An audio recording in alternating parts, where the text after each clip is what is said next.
right? Gandalf was thinking of a spring nearly 80 years before, when Bilbo had run out of Bag End without a handkerchief.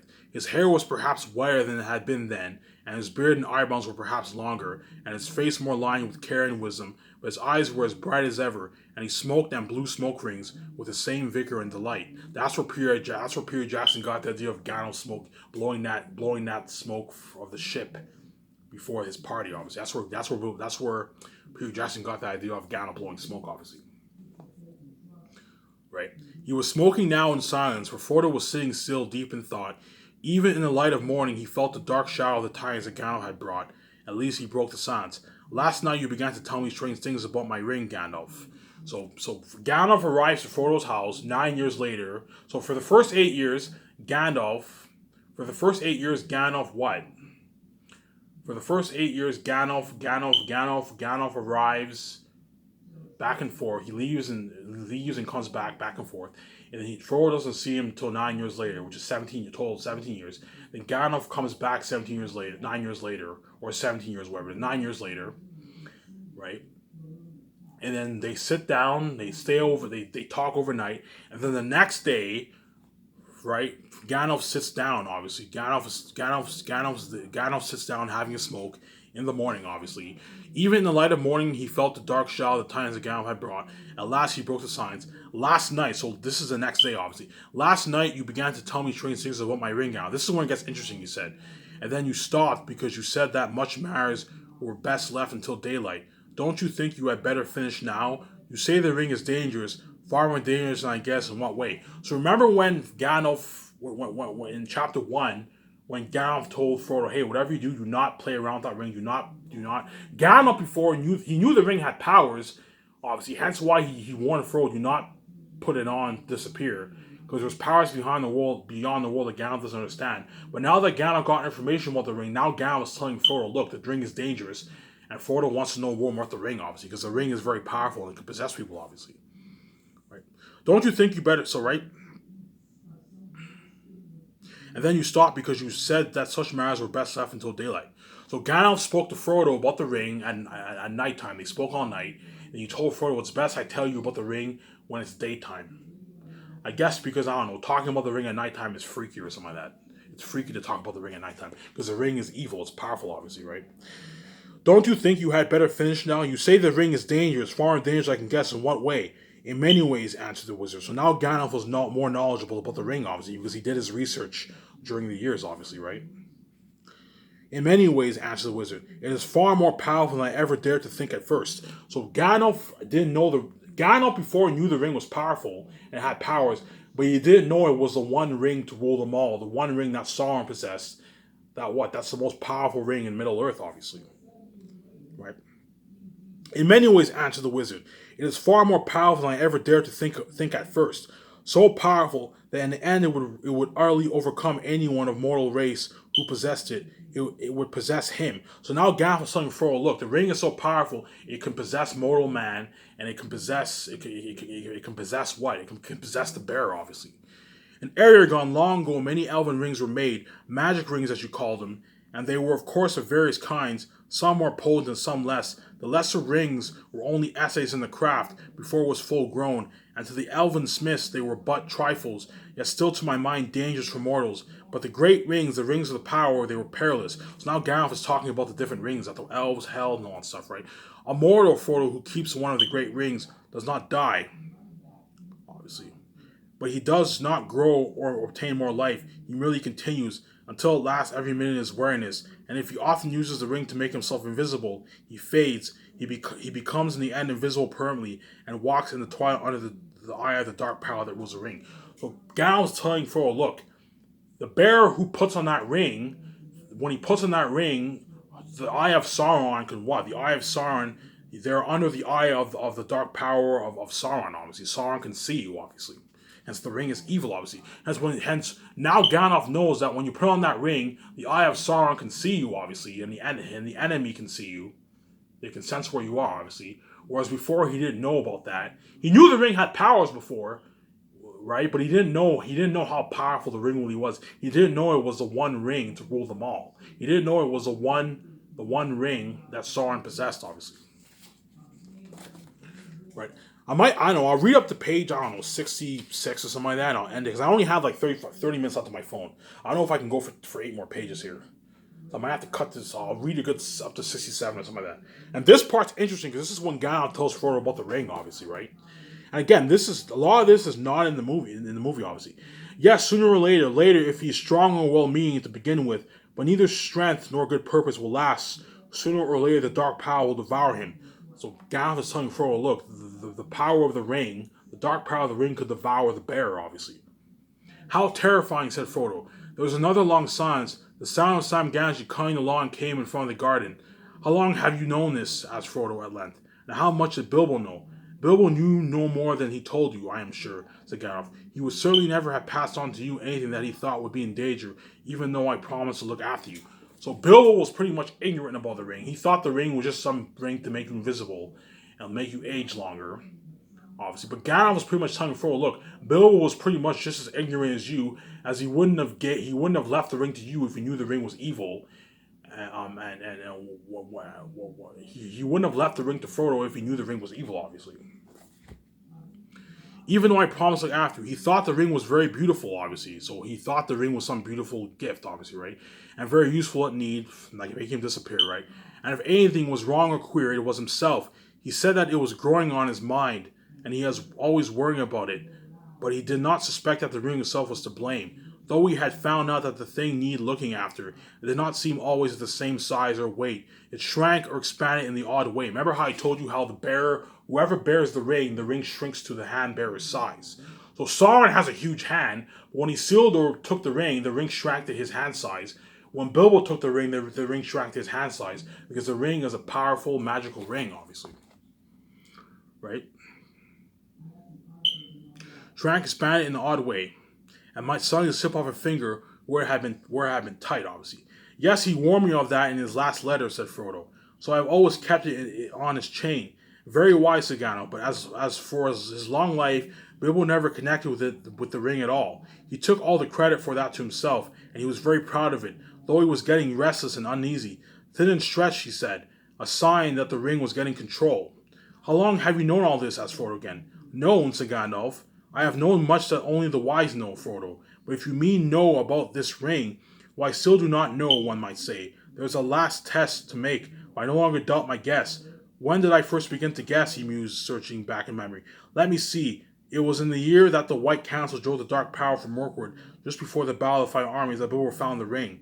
That's where they got the idea of the Battle of the Five Armies in what? In The Hobbit, obviously. A shadow fell on my heart then, though I did not know yet what I feared. I wondered often how Gollum came by a great ring, as it plainly was. That, at least, was clear from the first. Then I heard Bilbo's strange story of how he had won it, and I could not believe it. When I at last got the truth out of him, I saw at once that he had been trying to put his chain to the ring beyond doubt, much like Gollum with his birthday present. The lies were too much alike for my comfort. Clearly the ring had an unwholesome power that set to work on its keeper at once. So he's saying how powerful the ring is, obviously. That was the first real warning I had that all was not well, obviously. So Gandalf had hints that the ring was evil, but he didn't really know how powerful the ring really was, obviously. Based on Bilbo's journey and stuff that happened in the past, obviously, right? That was the first warning I had that all was not well. I told Bilbo often that such rings were better left unused, but he resented and soon got angry. There was little else what I could do. I could not take it from him without doing greater harm, and I had no right to do so anyway. I could only watch and wait. I might perhaps have consulted Saruman the White, but something always held me back. Remember how in the movie Gandalf goes and consults Saruman the White? Obviously, that's where you get the idea from the book, obviously. Who is he? Asked Frodo. I have never heard of him before. Maybe not, answered Gandalf. Hobbits are or were no concern of his, yet he is great among the wise. He is a chief of my order and the head of the council. Remember he said in the movie? His knowledge is deep, but his pride has grown with it, and he takes ill any meddling. The lore of the Elven rings, great and small, is his province. He has long studied it, seeking the lost secrets of their making. But when the ring were debated, so Gandalf got some information about the ring, but to get more information about the ring, he wanted to consult with what? Saruman. But Saruman was turned to the dark side, obviously. He was turned to Saruman. Sauron turned Saruman, obviously, right? Like in the movies, obviously. He has long studied it, seeking the lost secrets of their making, but when the rings were debated in the council, all that he would reveal to us of his ring lord told against my fears.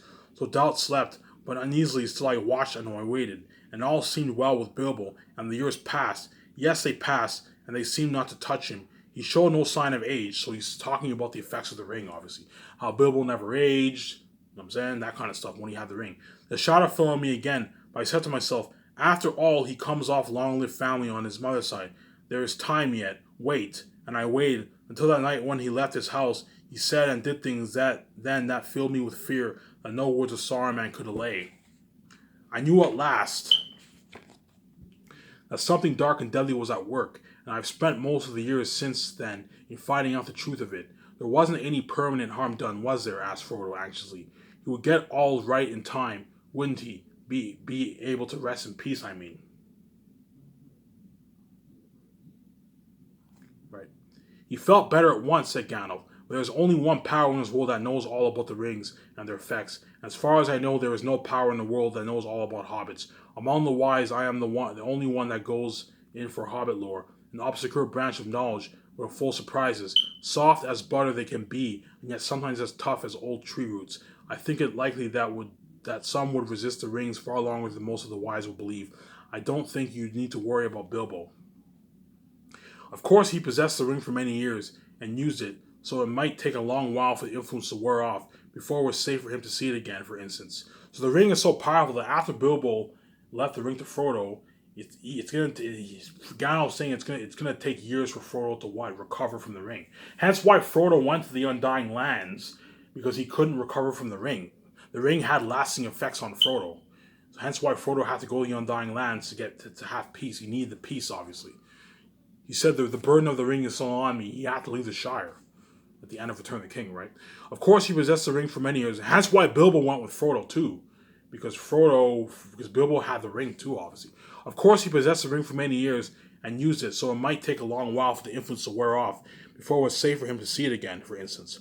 Otherwise, he might live on for years, quite happily, just stop as he was when he parted with it, for he gave it up in the end of his own accord. An important point. No, I was not troubled about dear Bilbo anymore. Once he had let the thing go, it is for you that I feel responsible.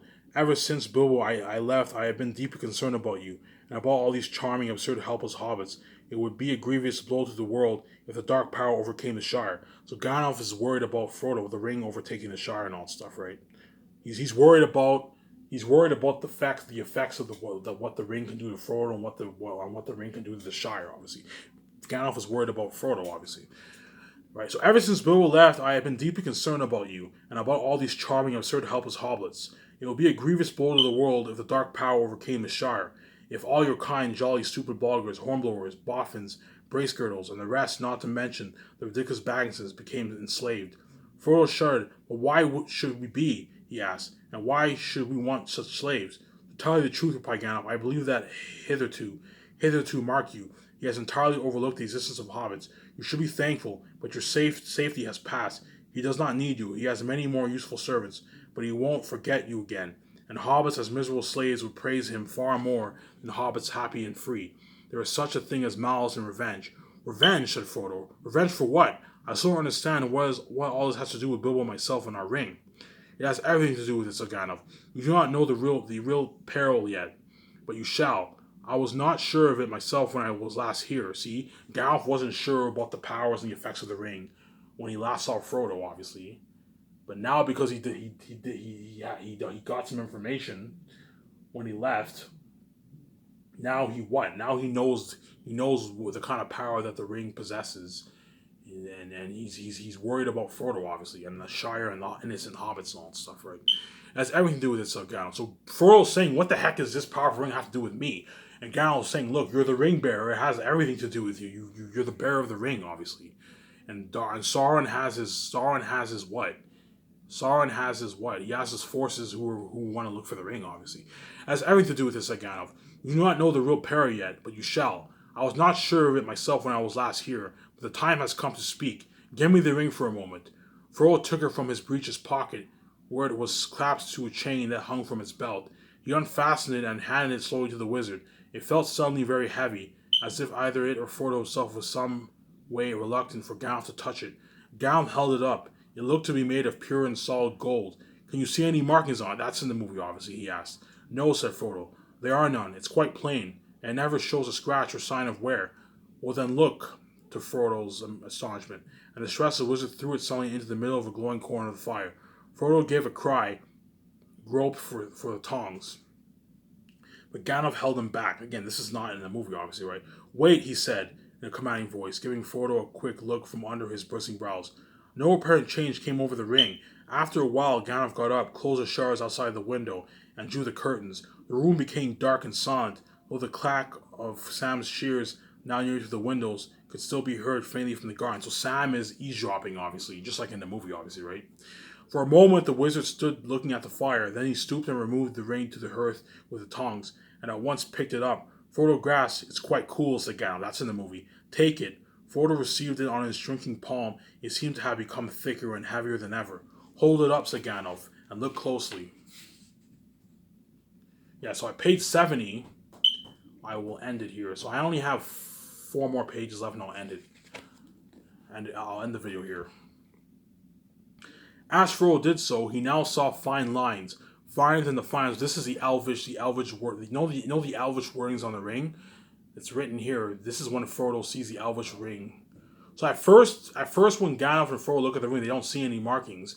And when they throw it in the fire, they now see the Elvish markings on the ring, obviously. As Frodo did, he now saw fine lines, finer than the finest pen strokes, running along the ring, outside and inside. Lines of fire that seemed to form the letters of flowing script. They shone piercingly bright and yet remote, as if out of a great depth. I cannot read the fire letters, said Frodo in a quavering voice. No, said Gandalf, but I can. The letters are Elvish, of an ancient mode, but the language is that of Mordor, which I will not utter here. That's in the movie, obviously. But this is a common tongue. The reason why Gandalf is scared to utter the words is because Gandalf, what? Because the ring is very powerful. If you utter those words, you can what? You can I don't know the reason, but the reason why he doesn't want to utter the words is because the ring is a powerful magical ring, obviously. And don't forget, Gandalf is also a wizard too. Hence why he doesn't want to utter those words, obviously, right? He doesn't want to utter the word. He doesn't want to utter the words of the dark forces, obviously. The dark forces, the darkness nature of Sauron's ring, right? No, said Gandalf, but I can. The letters are Elvish, of an ancient mode, but the language is that of Mordor, which I will not utter here. But this is a common tongue, is what is said, close enough. One ring to rule them all, one ring to find them, one ring to bring them all, and the darkness bind them. That's in the movie, obviously, right? It is only 2 lines, a verse long known in Elven lore. This is not in the movie, right? 3 rings for the Elven kings under the sky, 7 for the... Oh yeah, that's in the prologue. 3 rings for the Elven kings under the sky, 7 for the Dwarf Lords in their Hall of Stone, 9 for mortal men doomed to die, 1 for the Dark Lord on his dark throne. In the land of Mordor where the shadows lie, 1 ring to rule them all, 1 ring to find them, 1 ring to bring them all, and the darkness bind them. In the land of Mordor where the shadows lie. He paused, and then said slowly in a deep voice, This is the Master Ring, the 1 ring to rule them all. This is the 1 ring that he lost many ages ago, to the great weakening of his power. He greatly desires it, but he must not get it. Frodo sat silent and motionless. Fear seemed to stretch out his vessels. So now Gandalf is telling Frodo, look, the 1 ring is Sauron's ring. He lost it ages ago, and he's dying to get it back. Hence why Sauron's forces are all looking for the ring, because they're slaves. They're slaves to Sauron. Obviously, they want to return the ring to Sauron. Obviously, Sauron lost his ring ages ago, and he wants the ring back. Obviously, right? And Gandalf and hence why Frodo's afraid, because Frodo now knows the 1 ring is the 1 ring to rule them all. It's the 1 powerful ring in Middle Earth, obviously. Right. He greatly desires it, but he must not get it. Obviously. Frodo sat silent and motionless. Fear seemed to stretch out a vast hand like a dark cloud rising in the east and looming up to engulf him. This ring, he stammered. How on earth did it come to me? Obviously. Ah, said Gandalf, that is a very long story. The beginning lied back in the Black Years, which is only the lore masters now remember. If I were to tell you all that tale, we will be sitting here when spring had passed into winter, obviously. But last night I told you of Sauron and the Dark Lord. The rumors that you have heard are true. He has indeed arisen again and left his hold in Mirkwood, and return to his ancient fastness, the Dark Tower of Mordor. That name even you hobbits have heard of, like a shadow on the boards of old stories. Always after defeat and a respite, the shadows take another shape and grows again. I wish it did not. I wish it need not happen in my time," said Frodo. "So do I," said Gandalf, "as do all who live to see such times, but that is not for them to decide." So what Peter Jackson did was he took this word, he took this dialogue, and he what? He inserted it in the scene when Gandalf and Frodo won Moria. Because Gandalf says this when he speaks of Frodo. He doesn't say this in the Mines of Moria. And yet Peter Jackson has said in the Mines of Moria. I told you there's a lot of differences in the book and the movie. As I told you, sometimes they take dialogues from certain scenes and they put it in a different scene in the movie, which is very weird, obviously. Right. So I'll read this again. "I wish to need to happen in my time," said Frodo. "So do I," said Gandalf, and so do all who live to see such times. But that is not for them to decide. All we have to decide is what to do in the time that is given to us. And already, Frodo, our time is beginning to look back. The enemy is fast, becoming very strong. His plans are far from rip, I think, but they are ripening. We shall be hard put to it. We should be very hard put to it, even if we're not for this dreadful chance. The enemy still lacks one thing to give him strength, and knowledge to beat down all resistance, break the last defenses, and cover all lands in second darkness. He lacks the one ring." Obviously. So Gandalf is telling, look, even though Sauron's forces are powerful, because they don't have the ring, their power can be resisted, obviously. Right? So even though the enemy is strong and powerful, he lacks the ring, hence what? Hence we have an advantage, obviously. "The three fairest of all, the elf lords hid from him, and his hand never touched them or sullied them. 7 the dwarf kings possess, but 3 he has covered." So remember the list of the elves and the dwarf lords and 9 mortal men, all those people in the past who had those rings, they all became evil, obviously, from the power of the one ring of Sauron, obviously. The power of Sauron. Sauron possessed them, obviously. "The 3 first of all, the elf lords hid from them, and his hand never touched them or sullied them. 7 the dwarf kings possess, but 3 he has recovered, and the others the dragons have consumed. 9 he gave to mortal men, proud and great, and so ensnared. Long ago they fell under the dominion of the one," obviously. So they fell under what? The darkness of the ring, obviously. The nine mortal men are the ring race, obviously, right? And they became ring race, obviously. Shadows under his great shadows, his most terrible servants. Long ago, it is many years since the 9 walked abroad. Yet who knows? As the shadow grows once more, they too may walk again. But come, we will not speak of such things even in the morning of the Shire. So it is now. The 9 he has gathered to himself, the 7 also, or else they are destroyed. The 3 are hidden still, but that no longer troubles him. He only needs the one, for he made that ring himself. So Sauron made the ring himself. It is his, and he let a great part of his own former power pass into it, so that he would rule all the others. If he recovers it, then he will command them all again, wherever they be, even the 3, and all that has been wrought with them will be laid bare, and he will be stronger than ever. And this is a dreadful chance. Frodo, he believed that the one had perished, but the elves had destroyed it, as should have been done. But he knows now it has not perished, that it has been found. So he's seeking it. So Sauron is looking for the ring, and all his thought is bent on it. It is his great hope and our great fear. "Why? Why wasn't it destroyed?" cried Frodo. "And how did the enemy ever come to lose it, if he's so strong and what is so precious to him?" He clutched the ring in his hands, as if he saw already dark fingers stretching out to seize it. "It was taken from him," said Gandalf. "The strength of the elves to resist him was greater long ago, and now all men were strange for them. The men of Westernesse came to their aid. That is a chapter of ancient history, which it might be good to recall. For there was sorrow then, too, and gathering dark, but great valor and great deeds that were not wholly vain. One day perhaps I'll tell you all the tale, or you shall hear it told in full by one who knows it best. But for the moment, since all of you need to know how this thing came to you, and that'll be tell enough, this is all that I will say. It was Gil-galad, Elven King, the Eladrin of Westernesse, who overthrew Sauron. Though they themselves perished indeed, and Isildur's eldest son cut the ring from Sauron's hand. So Isildur cut the ring from Sauron's hand. That's where we get the idea in the movie, or the prologue of the movie, obviously.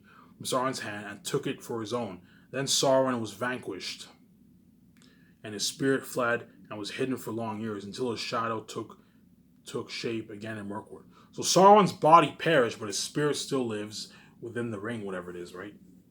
Because the ring is because the ring is part of Sauron's nature, pretty much. Sauron is alive because the ring is alive. Obviously, the ring is not destroyed. Obviously, but the ring was lost. It fell. It fell into the great river Anduin and vanished. For Isildur was marching north alongside the east banks of the river, and near the Gladden fields. He was waylaid by the orcs of the mountains, and almost all his folk were slain. He leaped into the waters, but the ring slipped from his finger. Remember how, if you watch the extended editions, when you see Isildur when he carries the ring, he gets ambushed by the orcs, obviously, and he goes in the water and he gets killed. And then the ring abandons him, and it goes into the river. That's where Gollum finds the ring, obviously. Right, river and near the Gladden fields, he was waylaid by the orcs of the mountains, and almost all his folk were slain. He leaped into the waters, but the ring slipped. Interesting. This part's very interesting because Gandalf's telling Frodo about the ring. Whereas after this part, it's pretty boring as it drags on with Frodo and them leaving the Shire, and they meet all these people along the way, obviously. For Isildur was marching north along the east banks of the river, and near the Gladden fields, he was waylaid by the orcs of the mountains, and almost all his folk were slain. He leaped into the waters, but the ring slipped from his finger as he swam, and the orcs saw him and killed him with his arrows. So Isildur put the ring on; he was invisible, and because the ring betrayed him pretty much, it slipped from his fingers. The orcs were able to see him, and they killed him. Obviously, they killed Isildur.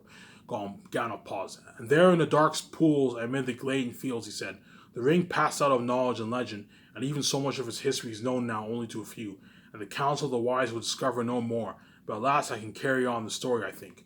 Long after, but still very long ago, there lived by the banks of the great river on the edge of woodland a clever-handed and quite footed little people. I guess they were of hobbits." Talk about Gollum now, obviously, right? Smeagol. "I guess they were of hobbits kind, akin to the fathers of the stores, right? For they loved the river and often swam in it, or made little boats of reeds." So these hobbits, the hobbits who lived near the river, the great river of Wilderland, those hobbits can swim, and no, that's obviously Gollum and Gollum, obviously. Gollum was one of those hobbits, obviously, right? Right. "I guess they were of hobbit kin, akin to the fathers of the stores, for they loved the river and often swam in it, or made little boats of reeds. There was among them a family of high repute, for it was large and wealthier than most, and it was ruled by a grandmother of the folk, stern and wise in old lore, such as they had. The most inquisitive and curious-minded of that family was called Smeagol." Smeagol is Gollum, obviously, right? He becomes Gollum, obviously. "He was interested in roots and beginnings. He dived into deep pools, so Smeagol can swim, obviously, whereas the other hobbits can't swim. He burrowed under trees and growing plants. He tunneled into green mounds, and as he ceased to look up at the hilltops, or the leaves on the trees, or the flowers opening in the air, his head and his eyes were downward. He had a friend called Deagle, of some sort, sharp-eyed but not so quick and strong. On a time they took a boat and went down to the Gladden fields." So he's now telling the story of Smeagol, how Smeagol got the ring, obviously. He killed his friend, obviously, right? "Where there were great beds of iris and flowering reeds. There Smeagol got out and went nosing about the banks, but Deagle sat in a boat and fished. Suddenly a great fish took his hook, and before he knew where he was, I'll read one more page. Before he knew where he was, he dragged out and down into the water, into the bottom. Then he let go of his line, for he thought he saw something shining in the riverbed, and holding his breath, he grabbed at it. Then up he came, splattering with weeds in his hair and a handful of mud, and he swam back to the bank. And behold, when he washed the mud away, there in his hand lay a beautiful golden ring, and it shone and glittered in the sun, so that his heart was glad. But Smeagol had been watching him from behind a tree, and as Deagle gloated over the ring, Smeagol came softly up behind it. "Give us that, Deagle, my love," said Smeagol, over his friend's shoulder. "Why?" said Deagle. "Because it's my birthday, my love, and I wants it," said Smeagol. So this is you got this in Return of the King, the prologue, obviously, right? "I don't care," said Deagle. "I have given you a present already, more than I can afford. I found this, and I'm going to keep it." "Oh, are you indeed, my love?" So you see how the ring can possess you? The moment Deagle gets the ring, he wants to keep the ring, obviously. And Gollum, the ring is possessing Gollum, as Gollum, the Smeagol wants the ring, obviously. And he ends up killing his friend for it. That's how powerful the ring is, obviously. "I don't care," said Deagle. "I have given you a present already, more than I can afford. I found this, I'm going to keep it." "Oh, are you indeed, my love?" said Smeagol. and he caught Deagle by the throat and strangled him because the gold looks so sight and beautiful because the ring is everyone's precious. The ring is evil and can possess you. Hence why Smeagol killed Deagle, because the ring is evil, obviously. It possesses you, obviously. Hence why J.R.R. Tolkien wrote an amazing story. Not as good as Zane is, but he wrote an amazing story, obviously. And better worlding than my book Zane is, obviously. Then he put the ring on his finger.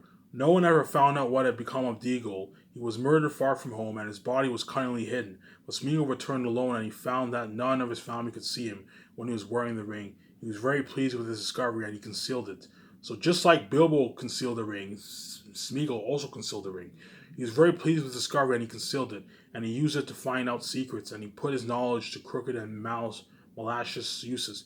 He became sharp-eyed and keen-eared, while that was hurtful. The ring had given him power according to his stature. It is not to be wondered at that he became very unpopular and was shunned when visible by all his relations. They kicked him and he bit their feet. He took to thieving, going about muttering to himself, growling in his throat. So they called him Gollum and cursed him and told him to go far away. And his grandmother, desiring peace, expelled him from the family and turned him out of the pole. So his family pretty much what? They cursed him because the ring made Gollum what? The ring made Smeagol evil, obviously, and they cursed him, and Gollum ends up what? It's pretty much the story of how Smeagol became Gollum. The ring cursed him. It changed his physical appearance. His family cursed him. They got rid of. They sent him away, and that's why Smeagol. And that's how Smeagol became Gollum, pretty much. What should I count here?